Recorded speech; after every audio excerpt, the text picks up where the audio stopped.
Si vous voulez développer votre autodiscipline, vous feriez bien d'écouter les paroles de Marc Aurèle. Il a été l'empereur de Rome de 161 à 180 après Jésus-Christ et est considéré comme le dernier des 5 bons empereurs. Pendant son règne, Aurèle a trouvé le temps de rédiger une série d'écrits autobiographiques, connus aujourd'hui sous le nom de Méditations. Dans ces écrits, l'empereur romain offre un certain nombre d'idées clés sur la façon de développer l'autodiscipline. Voici 10 de ces idées les plus importantes pour l'autodiscipline tirées des écrits de Marc Aurèle. Numéro 1. L'autodiscipline commence par la découverte de votre objectif. Marc Aurèle dit « Je dois aller travailler, en tant qu'être humain. De quoi dois-je me plaindre si je dois faire ce pourquoi je suis né, ce pourquoi j'ai été mis au monde ? Ou est-ce pour cela que j'ai été créé, pour me blottir sous les couvertures et rester au chaud ?» Marc Aurèle croyait que nous avons tous un but, quelque chose pour lequel nous avons été créés. Il est de notre devoir de réaliser ce but, car c'est ce but qui nous fait sortir du lit chaque matin. Si vous avez une idée claire de vos objectifs et de la façon dont votre tâche s'y inscrit, vous avez beaucoup plus de chances de les atteindre. Par exemple, disons que vous avez un pneu crevé et que vous devez le changer. Votre objectif est clair, changer de pneu aussi vite que possible pour pouvoir continuer votre route. Vous allez accomplir cette tâche, quelle que soit la fatigue que vous ressentez. La plus grande source d'autodiscipline est d'avoir une raison d'accomplir la tâche. Si vous ne savez pas quoi faire, commencez tout simplement. Si vous voulez devenir un écrivain, écrivez tous les jours. Si vous voulez être un artiste, dessinez et créez tous les jours.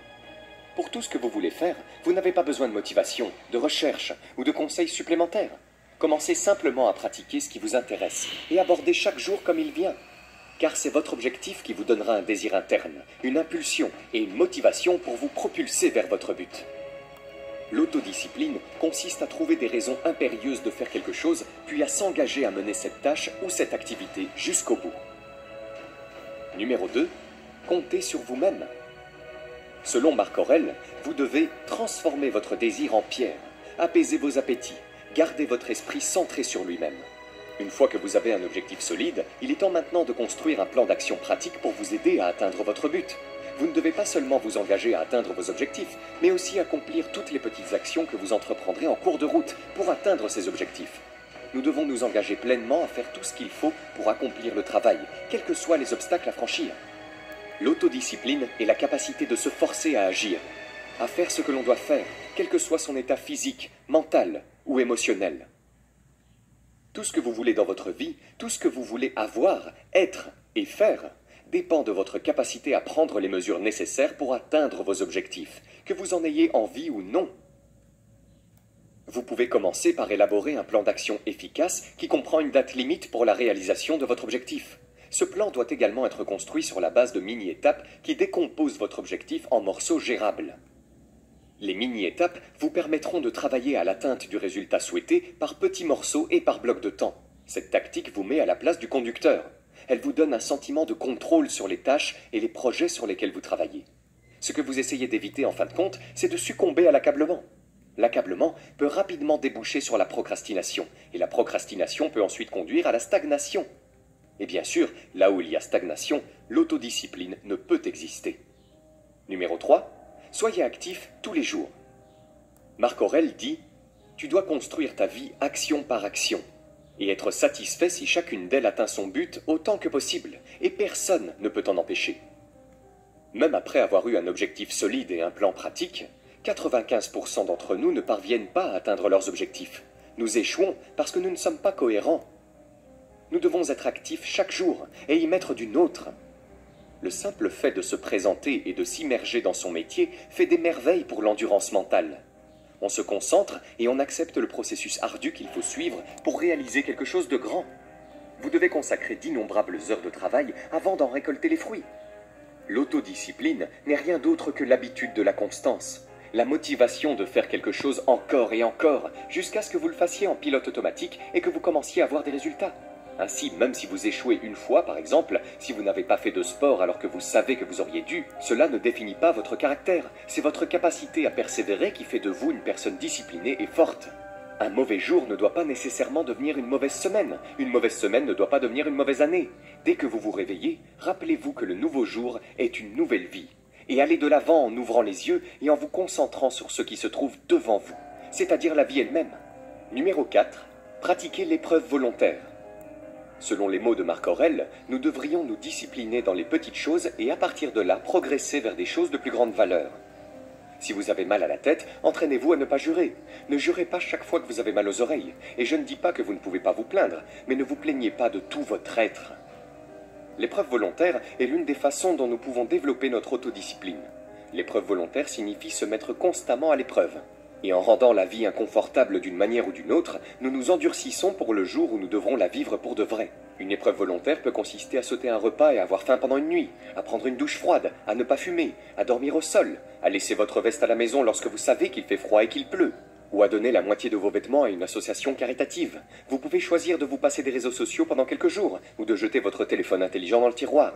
Faites-le assez souvent et vous commencerez à comprendre ce que ressentent la pénurie et les difficultés, et que vous pouvez vivre avec les deux si nécessaire. Numéro 5. Pratiquez la dichotomie du contrôle. Marc Aurèle dit « Vous avez le pouvoir sur votre esprit, pas sur les événements extérieurs.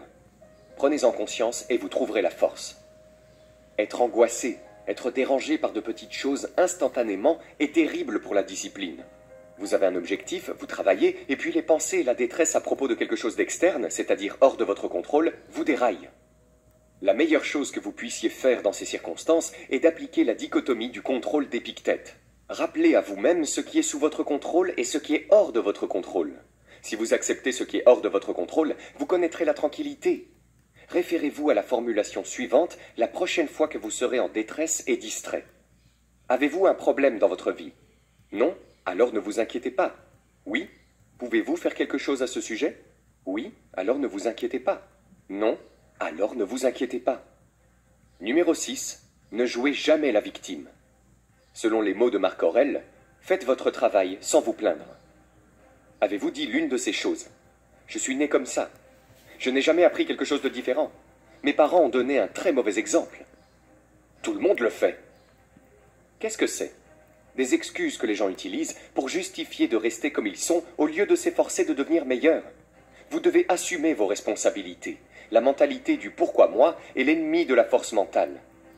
Vous n'êtes peut-être pas fautif, mais votre vie dépend de votre capacité à déterminer ce qui est sous votre contrôle et à prendre ces choses en main. Vous devez vous entraîner à formuler ces choses de cette façon au lieu de vous apitoyer immédiatement sur votre sort. Il est certainement plus facile de rejeter la faute sur les autres lorsque quelque chose ne va pas, mais seuls ceux qui ont une certaine force mentale sont capables d'intervenir, même lorsque ce n'est pas de leur faute, et de redresser la barre. Soyez cette personne qui prend des mesures, et non celle qui détourne le regard et rejette la faute sur les autres. Lorsque vous vous victimisez ou que vous vous culpabilisez, vous abandonnez le contrôle et vous vous déchargez de toute responsabilité personnelle. Et sans un sentiment d'appartenance, les progrès significatifs deviennent une tâche impossible. Numéro 7. Pratiquez la gratification différée. Selon les mots de Marc Aurèle, vous êtes donc né pour vous sentir bien, au lieu de faire des choses et de les vivre? Ne voyez-vous pas les plantes, les oiseaux, les fourmis, les araignées et les abeilles vaquer à leurs occupations, mettre de l'ordre dans le monde du mieux qu'ils peuvent? Et vous ne voulez pas faire votre travail en tant qu'être humain? Pourquoi ne courez-vous pas pour faire ce que votre nature exige? La gratification différée implique la capacité d'attendre pour obtenir ce que vous voulez. Imaginez une fête de Noël d'entreprise où vous avez devant vous des plateaux d'aliments délicieux et tentants alors que vous essayez de perdre du poids. Si vous cédez et remplissez votre assiette de friandises grasses, vous risquez de faire dérailler votre régime, mais vous pourrez profiter d'un peu de gratification instantanée. Si vous parvenez à résister et passer la soirée à manger de la salade et à grignoter des bâtonnets de carottes, vous recevrez probablement une récompense encore plus grande en fin de compte, en perdant ces kilos superflus et en pouvant rentrer dans votre jean minceur préféré. Cette capacité à résister à la tentation et à s'en tenir à nos objectifs est souvent appelée autodiscipline, et le fait de retarder la gratification est souvent considéré comme un élément central de ce comportement. Nous repoussons ce que nous voulons maintenant pour pouvoir peut-être obtenir quelque chose d'autre de mieux plus tard. Numéro 8. Ignorez les opposants. Marc Aurèle dit « Lorsqu'un autre vous blâme ou vous déteste, ou que des gens émettent des critiques similaires, allez dans leur âme, pénétrez à l'intérieur et voyez quelle sorte de personnes ils sont. Tu t'apercevras qu'il n'y a pas lieu d'être angoissé à l'idée qu'ils aient une opinion particulière de toi. Chaque fois que vous sortez de la norme et que vous déclarez, ne serait-ce qu'à vous-même, que vous croyez avoir un but spécial dans la vie et que vous allez faire tout ce qu'il faut pour l'atteindre, vous attirerez les récalcitrants. Les opposants sont les personnes qui critiquent, s'opposent à quelque chose ou s'opposent à votre personne. Les opposants aiment dire non.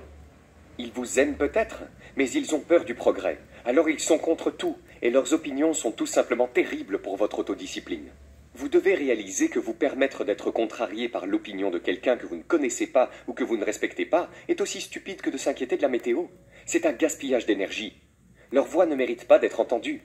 Ne confiez pas votre tranquillité d'esprit à des personnes extérieures qui peuvent la perturber à leur guise. Vous devez rechercher activement les commentaires honnêtes de ceux que vous respectez. Mais si quelqu'un a l'habitude de dire du mal de vous, ignorez-le. Numéro 9. Trouvez des personnes sages à imiter. Marc Aurèle dit « Il sera même utile de fréquenter des hommes de bonne réputation, afin de modeler votre vie sur la leur, que vous choisissiez quelqu'un de vivant ou du passé. » Il est temps maintenant de regarder vers l'extérieur pour trouver des réponses qui vous aideront à renforcer votre autodiscipline. Plus précisément, identifions des modèles de vie à suivre. Vos modèles peuvent être vos amis, votre famille, vos collègues qui ont déjà atteint l'objectif que vous vous êtes fixé. Posez-vous la question. Qui fait cela en ce moment? Qui a atteint cet objectif avec succès? Qui a réussi à maîtriser cette habitude? Qui a réussi à effectuer ce changement? Qui a l'autodiscipline nécessaire dans ce domaine? Et que puis-je apprendre de cette personne qui puisse m'aider dans mon cheminement? Prenez le temps de demander à ces personnes comment elles se sont disciplinées.